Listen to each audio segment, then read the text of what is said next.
बहुत समय पहले हिमालय की तलहटी में चंद्रगिरी नामक एक सुंदर राज्य था। वहां के राजा विक्रमदेव अपनी न्यायप्रियता और वीरता के लिए प्रसिद्ध थे। उनकी रानी यशोदा देवी सौंदर्य और बुद्धि की मूर्ति मानी जाती थी। राज्य में चारों ओर सुख समृद्धि थी। खेतों में हरियाली लहराती थी, नदियों में जल गाता था और लोगों के चेहरे पर मुस्कान झलकती थी। लेकिन हर उजाले के पीछे एक छाया छिपी होती है। राज्य की सीमाओं से परे घने जंगल के उस पार काला पर्वत पर रहता था एक भयंकर जादूगर अघोरनाथ। उसके पास अंधकार की शक्तियां थी। उसने कई राज्यों को बर्बाद कर दिया था, पर चंद्रगिरी की समृद्धि उसकी आंखों में चुभती थी। वह हमेशा कहता, जब तक इस धरती पर राजा विक्रम और रानी यशोदा है, तब तक अंधकार का राज्य नहीं होगा। एक दिन सुबह सुबह राजमहल की बालकनी में रानी यशोदा ने एक गुलाबी रंग का कबूतर देखा। वह साधारण कबूतर नहीं था। उसकी आंखें पन्ने जैसी हरी थीं और उसके गले में सुनहरी माला लटक रही थी। रानी ने मुस्कुराकर कहा, ओ सुंदर पंछी, तू कहां से आया? और तभी आश्चर्य, कबूतर ने बोलना शुरू किया, महारानी, मैं साधारण पक्षी नहीं हूं। मैं देव पक्षी तारालोक से आया हूं। आपके राज्य पर खतरा मंडरा रहा है। अंधकार का जादूगर लौट आया है। रानी यशोदा स्तब्ध रह गई। उन्होंने तुरंत राजा विक्रम को बुलाया। राजा ने जब बात सुनी तो बोले, अगर अघोरनाथ लौट आया है तो यह युद्ध होगा, प्रकाश और अंधकार के बीच।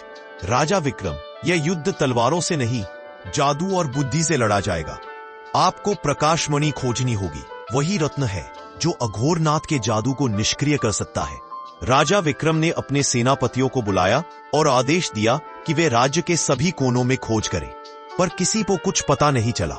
रात में जब सब सो रहे थे, गुलाबी कबूतर ने राजा से कहा, प्रकाशमणि केवल अंधरवन नामक जंगल में मिल सकती है, पर वहां जाने वाला कभी लौटकर नहीं आता। राजा ने दृढ़ निश्चय किया, चाहे मेरी जान चली जाए, पर मैं अपने राज्य को अंधकार से बचाऊंगा। रानी यशोदा ने हाथ जोड़े, महाराज, मुझे भी साथ ले चलिए। मैं आपके साथ हर कठिनाई में रहना चाहती हूं। गुलाबी कबूतर मुस्कुराया, आप दोनों का हृदय पवित्र है। शायद इसी कारण आप इस यात्रा के योग्य हैं। तीनों, राजा, रानी और कबूतर, सफेद घोड़ों पर बैठकर निकल पड़े। कई दिनों की यात्रा के बाद वे पहुंचे अंधरवन के द्वार पर। वहां हवा भारी थी और पेड़ आपस में बातें करते से लगते थे। गुलाबी कबूतर ने धीरे से कहा, यह जंगल जीवित है। यहां हर छाया तुम्हें देख रही है।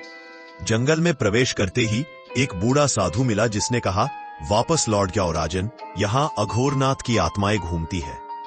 राजा ने प्रणाम किया, महाराज, हमें रोकिए मत, हम प्रकाशमणि की खोज में हैं। साधु मुस्कुराया, तो यह लो मेरी आशीष, पर याद रखना, सत्य के बिना मणि नहीं मिलती और मणि के बिना सत्य नहीं। जंगल के भीतर वे एक चमकते झरने के पास पहुंचे। पानी में देखने पर प्रत्येक को अपना भविष्य और भाई दिखाई दिया। राजा विक्रम ने देखा कि वह अंधकार में डूबा है और रानी का चेहरा आंसुओं से भीगा है। रानी ने देखा कि राजा पत्थर बन गया है। कबूतर ने देखा कि उसके पंख जल रहे हैं। गुलाबी कबूतर ने कहा, यह भ्रम झरना है। अगर डर में बह गए तो यह झरना तुम्हें निगल जाएगा। राजा ने आंखें बंद की और कहा, हमारा विश्वास ही हमारी ढाल है। उनके ये शब्द सुनते ही झरना शांत हो गया और उसके नीचे से एक पत्थर निकला जिस पर एक प्रतीक उभरा था, सूर्य चक्र का निशान। आगे बढ़ते हुए वे पहुंचे एक गुफा में जहां दीवारों पर पुराने राजाओं की मूर्तियां जड़ी थीं। कबूतर ने कहा, यह समय की गुफा है। यहां समय स्थिर हो जाता है। जो भी यहां अपनी पहचान भूल जाता है, वह पत्थर की मूर्ति बन जाता है। अचानक एक आवाज आई, स्वागत है राजा विक्रम, तुम मुझे नहीं पहचानते? अंधेरे से अघोरनाथ निकला। उसकी आंखें लाल थीं और उसकी छाया दीवारों तक फैली थी। तुम मेरी शक्ति के सामने टिक नहीं सकते। मैं अमर हूं। राजा ने तलवार निकाली।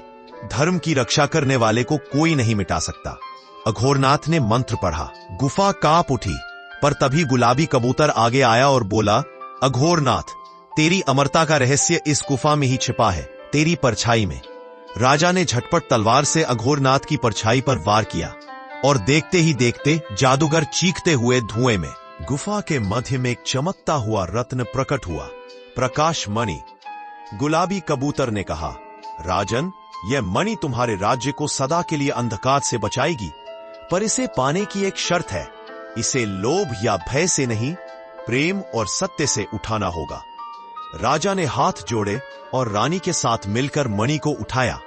तभी मणि से तेज प्रकाश निकला और गुफा में गूंज उठा, सत्य की ज्योति सदा अंधकार पर विजय पाएगी।